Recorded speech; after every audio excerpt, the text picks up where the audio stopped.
Bonjour. Alors, aujourd'hui, je vais vous faire une vidéo sur euh, les mouvements que je préconise et que je propose aux gens qui sont malades et alités, enfin à l'hôpital ou dans leur lit.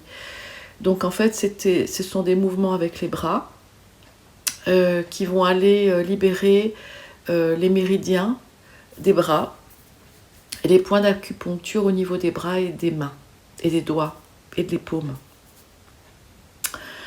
Donc, ce sont des exercices qui vont aller,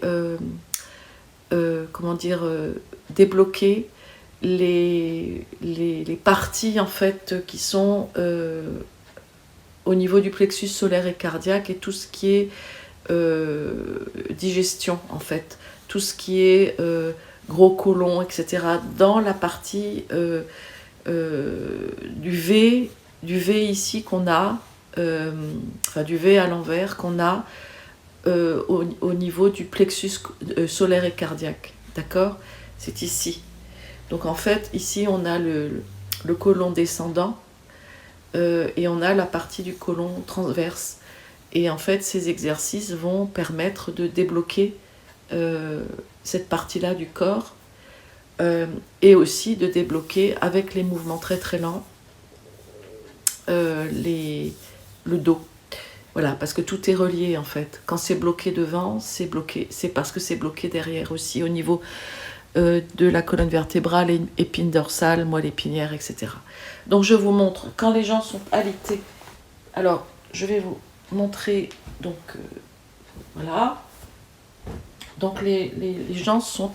Alors j'espère que la vidéo va fonctionner. Donc les gens en fait sont alités, donc ils sont dans leur lit, d'accord? Voilà, ils sont dans leur lit. Voilà. Et donc ils sont dans leur lit. Ils bougent pas trop, ils sont dans leur lit. Voilà. Alors moi en fait, quand les gens sont dans leur lit, qui peuvent pas trop bouger, donc déjà il faut qu'ils soient bien calés au niveau de la tête. Voilà. Et on va commencer à faire des mouvements pour donc débloquer cette partie-là. Parce que les gens alités, en fait, ne bougent pas. Donc tout stagne dans le corps. Et c'est très mauvais. Donc toutes les toxines remontent au cerveau. Enfin voilà, c'est vraiment pas du tout bien d'être tout le temps couché. Donc, alors, je vais encore bouger la caméra. Donc quand ils sont alités, donc le mouvement que je préconise pour donc débloquer cette partie-là au niveau de l'estomac, côlon transverse, côlon descendant, etc. Enfin tout ce qui est viscéral en fait. Et tout ce qui est aussi foie, le foie est très important, la vésicule, même quand on l'a plus. Parce que la vésicule, même quand on l'a plus, on appelle ça une vésicule fantôme, donc elle agit toujours dans le corps. Donc le mouvement, c'est ça. Donc on va démarrer comme ça. Voilà. Et on va fermer les yeux. Et on va essayer de chercher très doucement. On va travailler. En fait, on travaille en lenteur, très très lent. On décélère toujours quand on sent une tension. C'est-à-dire décélérer, ça veut dire qu'on va encore être plus lent. Voilà, parce que le mouvement lent va permettre de décongestionner l'épine dorsale, colonne vertébrale, moelle épinière, et va permettre de ce fait de libérer les fascias qui sont à l'origine des blocages et à l'origine de la douleur.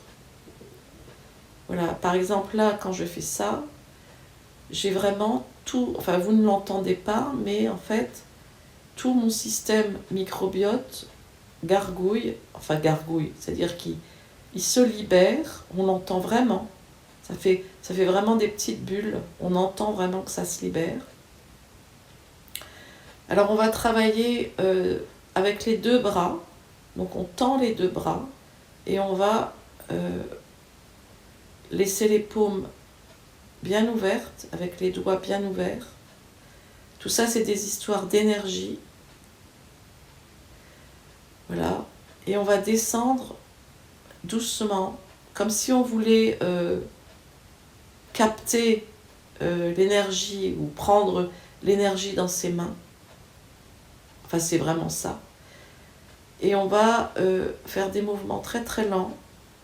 Et le corps va bouger.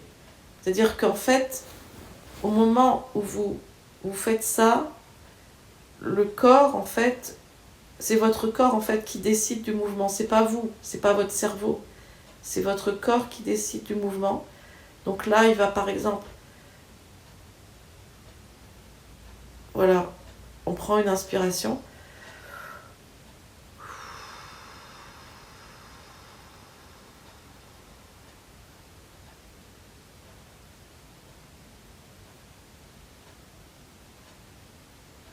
Et le corps se mouvoie, se move.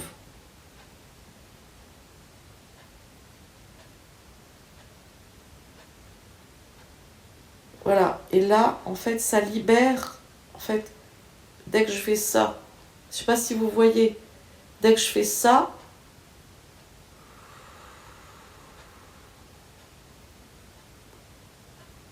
les bras sont très importants, les jambes aussi, parce que c'est le mouvement, en fait, est très important.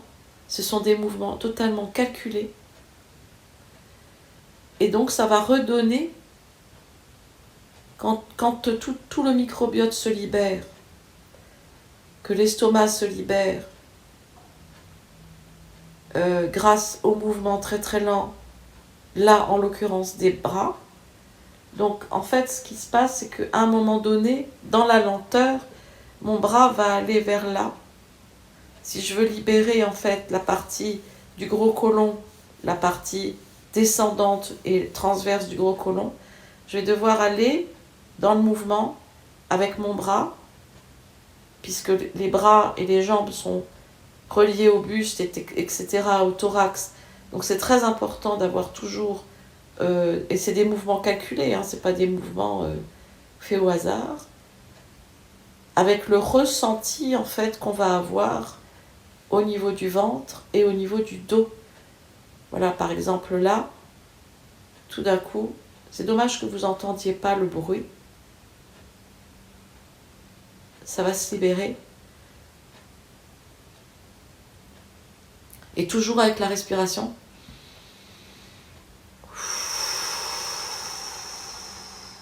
Donc ça, c'est un exercice, par exemple, que je ne fais pas jusqu'au bout parce que c'est extrêmement lent. Ça dure des minutes et des minutes. Donc, c'est un exercice extrêmement intéressant pour les gens qui font du malaise vagal. D'accord ? Malaise vagal, particulièrement. Parce que le malaise vagal, le nerf vague, en fait, c'est un nerf qui traverse tout le corps. Et quand on est sous le coup des émotions, trop d'émotions, trop de stress et tout ça, le nerf vague va quelque part se bloquer. Et c'est ce qui va créer, donc, en fait, les malaises. C'est ce qu'on appelle malaise vagal. Donc, et qui sont liés, en fait, à toute cette partie du ventre, ici, dont je vous parlais avant, avec le côlon transverse et descendant. Et aussi, bien, le côlon ascendant, bien sûr. Voilà, donc c'était la vidéo de ce matin. Donc c'est très important. Et je vous assure que c'est révolutionnaire cette méthode et que c'est vraiment, ça marche magnifiquement bien. Voilà. Je rappelle que je suis installée en cabinet, que vous pouvez me contacter sur mon adresse email vitruvinci@gmail.com. Merci, bonne journée.